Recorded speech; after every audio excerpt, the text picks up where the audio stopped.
ఈరోజు ఆంధ్రప్రదేశ్లో ప్రతి ఒక్కరికి ఒక పిచ్చ క్లారిటీగా ఉంది. ఏంటి ఆంధ్రప్రదేశ్లో క్లారిటీ ఏంటి? మీ అందరికీ తెలిసిన విషయమే. గతంలో మనకి ఆంధ్రప్రదేశ్ రాజధాని ఏదంటే అందరూ ఏం చెప్పుకోవాలో అర్థం కాని పరిస్థితి. ఎందుకంటే అక్కడేమో ఎగ్జిక్యూటివ్ క్యాపిటల్ విశాఖపట్నం, అలాగే legislative capital Amaravati, judicial capital Kurnool అని చెప్పేసి గతంలో పాలకులు మనల్ని కన్ఫ్యూజ్ చేశారు. అసలు భారతదేశ చరిత్రలోనే ఇటువంటి ఆలోచన, అది కూడా తెలుగు రాష్ట్రాల లాంటి దిక్కుమాలిన ఆలోచన వస్తుందని ఏ ఒక్క ఆంధ్రప్రదేశ్ పౌరుడు కళ్ళగల్ల. హైదరాబాద్ కానీ లేకపోతే మరి ఎక్కడికన్నా పోయినప్పుడు అసలు మన క్యాపిటల్ ఏంటో చెప్పుకోలేనటువంటి దౌర్భాగ్య పరిస్థితిలో మనం ఉన్నాం అప్పట్లో. దీని మీద పెట్టుబడులు కూడా చాలా ఎఫెక్ట్ చూపించాయి. అయితే తాజాగా ఆంధ్రప్రదేశ్ ప్రభుత్వం, కూటమి ప్రభుత్వం వచ్చిన తర్వాత మనందరికీ కూడా పిచ్చ క్లారిటీ వచ్చేసింది. ఆంధ్రప్రదేశ్కి అది ఏకైక రాజధాని, అది అమరావతి అని చెప్పి. గతంలో మహిళలు, అమరావతి రైతులు పెద్ద ఎత్తున ఉద్యమం చేశారు. మా తాతల తరం నాటి భూములు మేము ప్రభుత్వానికి ఇచ్చాం, మా భూముల్ని కాపాడండి, మేము రాజధాని కంటేనే భవిష్యత్తులో మాకు కూడా కొంత బెనిఫిట్ చేకూరుద్దంటేనే మేము ఈ ల్యాండ్ పూలింగ్కి ఇచ్చాం.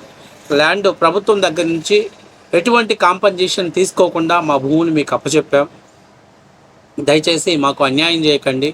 అలాగే ఆంధ్రప్రదేశ్కి మరొక చోట, ఇంకొక చోట ఎక్కడైనా కానీ ల్యాండ్ పూలింగ్ అంటే భయపడే విధంగా దయచేసి అటువంటి నిర్ణయాలు తీసుకోవద్దంటూ అక్కడ మహిళలు కూడా పెద్ద ఎత్తున ధర్నాలు చేశారు. వాళ్ళు అమరావతి నుంచి తిరుపతి వరకు పాదయాత్ర చేశారు. మళ్ళీ అమరావతి టు అరసవల్లి వరకు కూడా పాదయాత్ర చేశారు. అప్పట్లో మీరు అందరు చూసారు, ఇది చాలా కన్ఫ్యూజ్ వాతావరణం ఉండేది.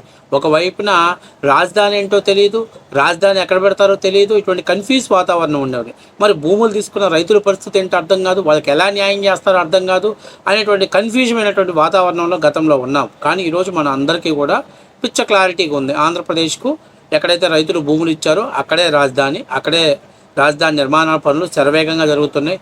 ఈ మధ్య సిఆర్డీ ఆఫీస్ ఓపెన్ చేశారు.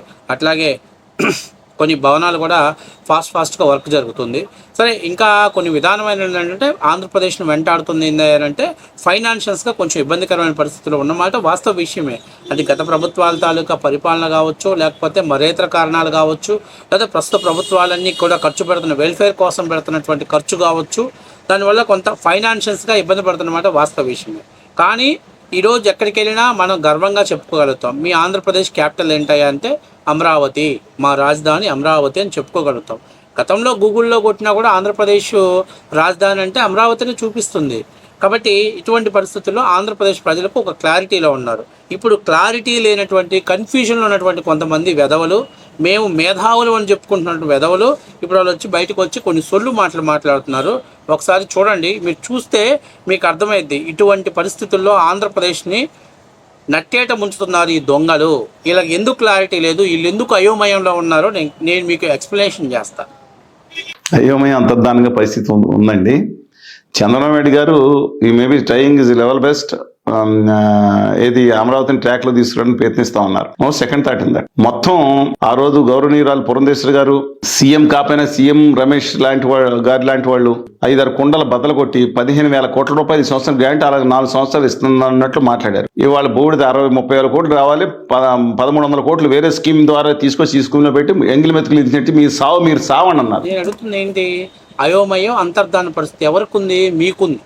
అయ్యో చంద్రబాబు నాయుడు ఎక్కడ రాజధాని కట్టేస్తాడు, చంద్రబాబు నాయుడు ఎక్కడ ప్రజల్లో రాజధాని కడితే ఒక బాహుబలిలాగా గుర్తింపుగా గుండెల్లో ఉండిపోతాడు, ఇక మేము సంకనాకి జగన్మోహన్ రెడ్డి అధికారంలోకి రాడు, ఈ జగన్మోహన్ రెడ్డి మాకు ఎంగిలి మెతుకులు విసరలేడు అనేటువంటి కన్ఫ్యూజన్ వాతావరణంలో మీరున్నారు. ఆంధ్రప్రదేశ్ ప్రజలు పిచ్చ క్లారిటీతో ఉన్నారు. ఒక్కసారి అవకాశాన్ని ఇచ్చి రాష్ట్రాన్ని అభివృద్ధికి ఎన్నిక వైపు నెట్టేశాం.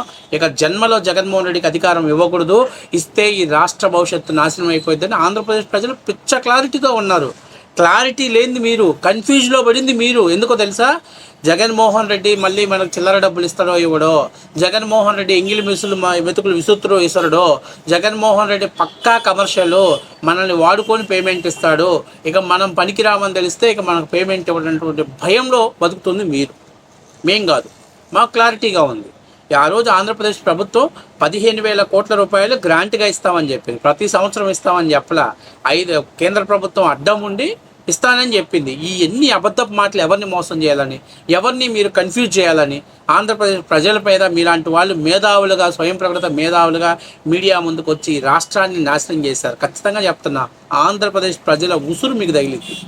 నేను చెప్తున్నా, మీ కాకపోయినా మీ తరం తర్వాత పిల్లలకు కూడా పిల్లలకైనా తగిలింది, గుర్తుపెట్టుకోండి.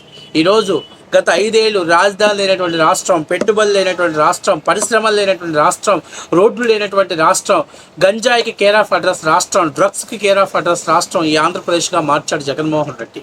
ఈరోజు పరిశ్రమలో రీఫార్మ్స్ తీసుకురావడంలో భారతదేశంలోనే బెస్ట్ అవార్డు తీసుకున్నాడు చంద్రబాబు నాయుడు గారు. నేనేం చంద్రబాబు నాయుడు ఆకాశానికి ఎత్తట్లా. జగన్మోహన్ రెడ్డి గారు ఇందులో కనీసం ఒక 30% చేసినా కూడా ఈరోజు ఆంధ్రప్రదేశ్ అద్భుతంగా డెవలప్మెంట్ అయ్యేది. కానీ డెవలప్మెంట్ చేయకపోగా నాశనం చేస్తున్నారు. ఇవాళ తెల్లారు లెక్సిన దగ్గర నుంచి అమరావతి పనికిరాదు, అమరావతిని మునిగిపోయింది, అమరావతిని ముంచేస్తారు, అమరావతి నిర్మాణాలకు పనిచేయదు, అమరావతి కట్టడాలకు పనిచేయదు, ఇట్లాంటి మాటలు చెప్పి అమరావతి మీద ఒక పక్క విషం చిమ్ముతున్నారు, ఇంకొక పక్క మీలాంటి వాళ్ళు చంద్రబాబు నాయుడు కష్టపడుతున్నాడు, అమరావతిని డెవలప్మెంట్ చేయాలని చూస్తున్నాడు. కానీ కేంద్ర ప్రభుత్వాలు నిధులు ఇవ్వట్లేదు, అసలు నిధులు సమకూర్చట్లేదు, అమరావతి డెవలప్మెంట్ అయ్యేటువంటి ఛాన్సెస్ లేదు. ఒక పక్క జాలి చూపుతోనే మరో పక్క అమరావతి డెవలప్మెంట్ మీద మీరు పెద్ద రాళ్ళు వేస్తున్నారు. ఇప్పుడు ఇన్వెస్టర్లు ఏమనుకుంటారు, అయ్యో చంద్రబాబు కష్టపడుతున్నా కూడా డెవలప్మెంట్ అవ్వట్లేదా, నిధులు రాలేకపోతుందా, అట్టయితే అక్కడ అమరావతి అయ్యేటట్టు లేదు, అందుకని మనం పెట్టుబడి పెట్టాల్సిన అవసరం లేదు అనేటువంటి ధోరణికి తీసుకురావడం కోసం మీలాంటి వెధవలంతా మీడియా ముందుకు వచ్చి పబ్లిసిటీ చేస్తున్నారు. సిగ్గనిపించట్లేదా? గత 5 ఏళ్ళు ఎక్కడికి పోయావు, ఎవరి సంకనాగుతున్నావు? గత 5 ఏళ్ళు నువ్వు జగన్మోహన్ రెడ్డి 3 రాజధానులు తీసుకొస్తే బయటకు వచ్చి ఏంది జగన్మోహన్ రెడ్డి పిచ్చి నిర్ణయం, రైతులు ఏదో పాపం వాళ్ళ తాతలు ఆస్తున్నటి భూములు మనకి ఇచ్చారు, రాజధాని డెవలప్మెంట్ చేయమని ఇచ్చారు, కనీసం బుద్ధి లేదా మనకి, మన జ్ఞానం లేదా, కడుపుకు అన్నమే కదా మనం తింటుంది, రైతులు అంత కష్టపడి వాళ్ళ తాతల నాటి భూములు మనకిస్తే మనం 3 రాజధానులు ఏంటి అని ఏ రోజైనా జగన్మోహన్ రెడ్డి ప్రశ్నించావా? 3 రాజధానులు పిచ్చి తప్పిదమని చెప్పి ఎప్పుడైనా జగన్మోహన్ రెడ్డి అడిగావా? అప్పుడు మాత్రం మూసుకొని కూర్చున్నావు. 5 ఏళ్ళు దుప్పటి దనుకొని పడుకొని నిద్రపోయావు. ఇప్పుడు వచ్చాడయ్యా ఈడు మేధావి అని చెప్పి కండ ఒకటి పైన వేసుకొని ప్రతి వైఎస్ఆర్సీపీ అనుకూలమైన ఛానల్లో పోయి పబ్లిసిటీ చేస్తాడు. మరి ఈయన ఒకడు, ఆ వసంత కృష్ణప్రసాద్ ఒకడు, వీళ్ళందరికీ వైఎస్ఆర్సీపీ పార్టీకి సంబంధించినటువంటి యూట్యూబ్ ఛానల్స్ వల్లే ఇంటర్వ్యూలు చేస్తారు. మిగతా వాళ్ళు ఎవరి దగ్గరికి వెళ్ళరు వీళ్ళు. ఎందుకంటే మిగతా వాళ్ళ దగ్గరికి వెళితే వీళ్ళని ప్రశ్నిస్తారు, వీళ్ళ దగ్గర సమాధానం ఉండదు, వీళ్ళ దగ్గర స్క్రిప్ట్ లేదు. అందుకని చెప్పేసి జగన్మోహన్ రెడ్డికి అనుకూలమైన ఛానల్స్లో వీళ్ళు ఇంటర్వ్యూలు ఇస్తారు, ఆ వీడియోస్ని టెలికాస్ట్ చేస్తారు. ఆ వీడియోస్ని టెలికాస్ట్ చేయడం ద్వారా ప్రజల్లోనూ అలాగే ఇన్వెస్టర్లోనూ అలాగే అమరావతి మీద ఆశపడుతున్నటువంటి పెట్టుబడులు పెట్టాలని చూస్తున్నటువంటి ఒక మధ్యతరగతి మరియు అప్పర్ మిడిల్ క్లాస్ వాళ్ళలో ఒక కన్ఫ్యూజ్ వాతావరణాన్ని క్రియేట్ చేసి ఈ రియల్ ఎస్టేట్ వ్యాపారాన్ని దెబ్బకొట్టి అమరావతి అభివృద్ధిని నాశనం చేయడం వీళ్ళ అంతిమ లక్ష్యం. రాష్ట్రానికి బట్టిన శకుని పాత్ర పోషిస్తున్నారు వీళ్ళు. నిజంగా చెప్తున్న భగవంతుడైనటువంటి ఒకడు ఉంటే ఇంతమంది ఆంధ్రప్రదేశ్ ప్రజలకు ద్రోహం చేస్తున్నటువంటి వీళ్ళు మాత్రం వీళ్ళ కుటుంబాలతో సహా, ఎందుకంటే ఇది ఒక్క కుటుంబం పోయినా రాష్ట్రంలో మిగతా వాళ్ళందరూ బాగుపడతారు. ఇంత దారుణమా, ఇంత అన్యాయమా?